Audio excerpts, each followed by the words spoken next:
In the category of budget gaming phones, there is literally a sea of them. There are way too many choices, so how can we choose one? Well, we can help you by suggesting you to take a look at the iQOO Z10. It's a budget smartphone that holds a lot of power in its thin body and games run very well on it too. So let's get started by talking about the performance first, as that is the main highlight for this device. Being an affordable gaming phone, the chipset that iQOO chose for the Z10 is the Snapdragon 7S Gen 3. It's a decent chip, all things considered. We can run most games comfortably and get a good frame rate too. Do take note that the chip in itself has a very low power ceiling, so we can't push in more power for more performance. That also means the thermals are also very low as well. Genshin Impact at the medium graphical settings can run around 30-ish FPS, though we do suggest you to run it at the lowest graphical settings to get even more consistent and better frame rates. Zone 0 is stuttery in certain parts even when playing at the lowest settings, but this game in itself is laggy on all devices that I've tried, so take it as you may. Wuthering Waves at the performance preset ran okay as well.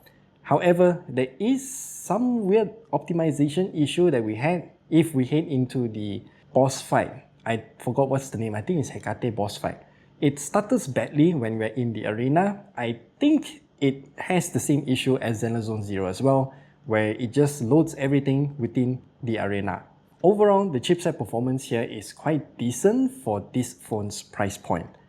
With a low power chip also comes a supremely long battery life, but iQOO even stuffed in an enormously large battery inside this phone so that we'll never complain about the battery life of this one.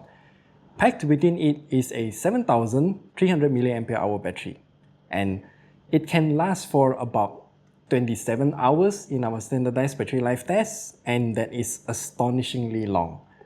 The charging speed is no slouch either. It comes with its proprietary 90-watt charger in the box, and it can charge from 15% to completion in around 66 minutes or so.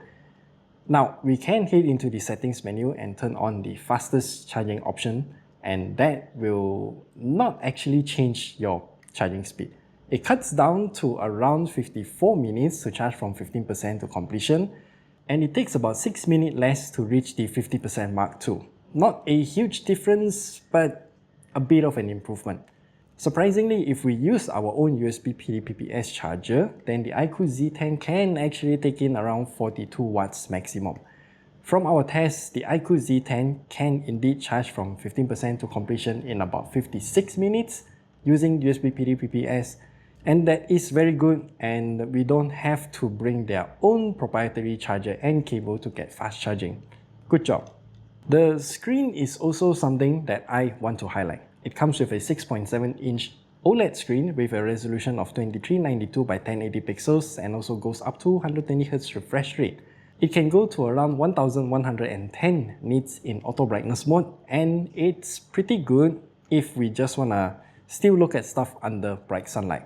The color accuracy is also okay, as it covers 98.6% of sRGB and 95.26% of DCI P3 color gamuts.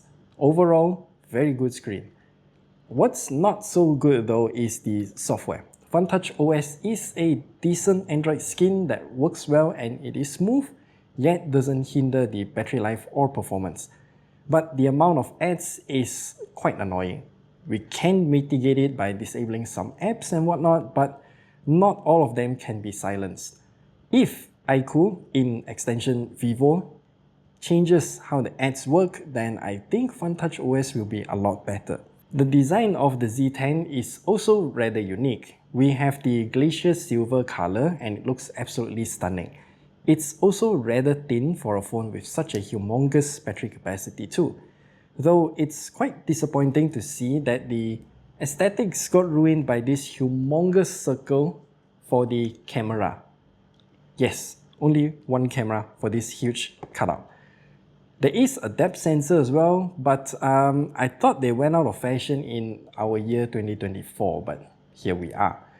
The camera is quite okay, though it constantly overexposes the scene and the highlights are just kind of overblown. The clarity is okay though. The night shots are a bit fancy here as I took the night sky with fast moving clouds across the bright moon and I got this picture instead. No idea why it turned blue, but I think it's quite artistic. And a few more things to mention about the iQOO Z10. It comes with a USB 2.0 port at the bottom with no display output capability, that is to be expected, and it also has a dual SIM card slot. Another thing that I want to point out is that this phone only has a mono speaker at the bottom. If you are listening to anything using the loudspeakers, then yeah, only the bottom speaker makes noise.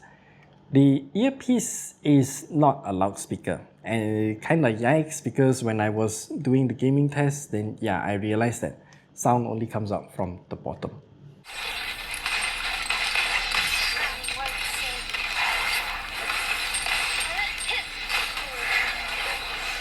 Now, should you buy the iQOO Z10 then? Well, it's obvious that iQOO had to cut some costs somewhere, and hence the camera and speakers are like this.